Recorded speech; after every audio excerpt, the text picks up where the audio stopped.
রায়দিঘি থানার উদ্যোগে রাখি বানানো প্রতিযোগিতা। রাখি বন্ধন উৎসবটাকে স্মরণীয় করে রাখতে সুন্দরবন পুলিশ জেলার নির্দেশে রায়দিঘি থানার পক্ষ থেকে রায়দিঘি থানা সংলগ্ন কমপ্লেক্সে রাখি বানানো প্রতিযোগিতার আয়োজন। 3টি বিভাগে চলল এই প্রতিযোগিতা। দুপুর 12টা পর্যন্ত চলে এই রাখি বানানোর প্রতিযোগিতা। বিচারকের বিচারে 3টে বিভাগের প্রথম, দ্বিতীয় ও তৃতীয় স্থানাধিকারীদের পুরস্কৃত করা হয়েছে। প্রতিযোগিতায় প্রায় 200 জন অংশগ্রহণ করে। অংশগ্রহণকারী জানায় যে এর আগে কোনো দিন রায়দিঘি থানাতে এরকম উদ্যোগ নিয়েছে রায়দিঘি থানার আইসি মানস চ্যাটার্জি। এর আগে এরকম উদ্যোগ কেউ নেয়নি। এই প্রথম রাখি বানানোর প্রতিযোগিতা। এই প্রতিযোগিতায় এসে খুব ভালো লাগলো। আগামী দিনে যেন এইরকম উদ্যোগ আরও গ্রহণ করা হয়, এমনটাই আশাবাদী অংশগ্রহণকারীরা। রায়দিঘি থানার আইসি মানস চ্যাটার্জি বলেন, আগামী দিনে ছাত্রছাত্রীদের জন্য আরও কিছু করার চিন্তা ভাবনা রয়েছে। আগামী দিনে ছাত্রছাত্রীদের পাশে থাকার বার্তা দিয়েছেন রায়দিঘি থানার আইসি মানস চ্যাটার্জি। মূলত এদিন প্রতিযোগীদের 1 ঘন্টা সময় বেঁধে দেওয়া হয় এবং তার মধ্যেই রাখি তৈরি করতে হতো। প্রতিযোগীরা নিজেদের মস্তিষ্ক প্রসূত ভাবনা দিয়েই রাখি তৈরি করে। বিভিন্ন রকমের রাখি তারা এদিন তৈরি করেছে। তারা মূলত বিভিন্ন রকমের কারুকার্য দিয়ে রাখি তৈরি করে তাক লাগিয়ে দিয়েছে।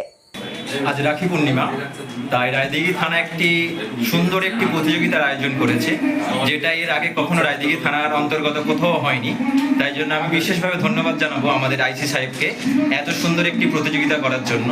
আজ এটি 1 ঘন্টা ব্যাপী একটা প্রতিযোগিতা হয়েছে। সেখানে বিভিন্ন জন বিভিন্ন জায়গা থেকে এসেছে, যেটা রায়দিঘি থানার অন্তর্গত। তা সেখানে সবাই বিভিন্ন রকমের রাখি বানিয়েছে, আর আমি সেখানে অংশগ্রহণ করেছিলাম। খুব ভালো লাগলো। এবং আমি গাছের পাতা দিয়ে একটি পরিবেশ বান্ধব রাখি বানিয়েছি, যেটা পরিবেশের সাথে সামঞ্জস্য এবং পরিবেশের কোনো ক্ষতি হবে না।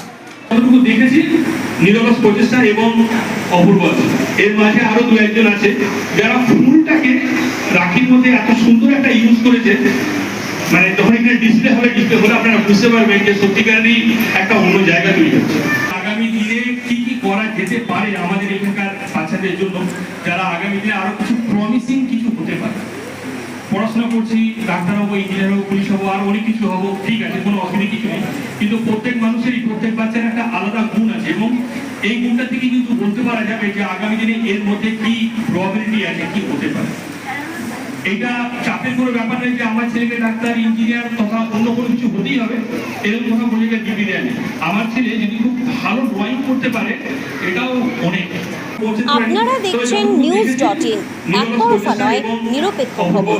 আপডেটেড থাকতে সাবস্ক্রাইব করুন আমাদের চ্যানেল news.in আর বেল আইকনটি প্রেস করতে ভুলবেন না।